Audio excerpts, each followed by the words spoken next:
বৌয়ে খালি এফআইআৰ দিছে, আপুনি ভাল পাইছেনে? অশেষ ভাল পাইছো। বৌয়ে দিছে। মই নিজে জাগাত যোনটো জাগাত মই খাৰা হৈ আছো, মই তাত আকৌ আইন বিচাৰি যাব নোৱাৰো, কিন্তু মই নিজৰ মোৰ আত্মাৰ পৰা কৈছো দাদাই ন্যায় পোৱাটো মই একদম অন্তৰেদি কামনা কৰো। আপোনালোকে সোধা প্ৰতিটো প্ৰশ্ন, ৰাইজৰ প্ৰতিটো প্ৰশ্নই আমাৰ প্ৰশাসনে আমাক সুধি আছে। এবাৰ ঘপককে ক'ব নোৱাৰি। 12 ঘণ্টা 15 ঘণ্টা জোৰা আমাক জেৰা চলাইছে। আজি আকৌ মাতিছে, আমি আকৌ সহযোগ কৰিবলৈ আহিছো। গোটেইকেইজনক মাতিছে আৰু নিৰ্দিষ্ট কাললৈকে মোৰ জীৱনৰ শেষ মুহূৰ্তলৈকে মোক যিমানবাৰ মাতিব, যেনেকৈ মাতিব, যি কাৰ্যতে মাতিব, মই তেওঁলোকক পূৰ্ণ সহযোগিতা জনাম বুলি প্ৰতিশ্ৰুতি দিছো।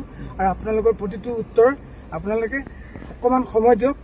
এতিয়া তদন্ত চলি আছে, যিহেতু তদন্তৰ কিছুমান তাগিদা থাকে যে চব কথা মুকলিকৈ ক'লে তদন্তত হয়তো কোনোবা জেগাত তেওঁলোকৰ অসুবিধা হ'ব।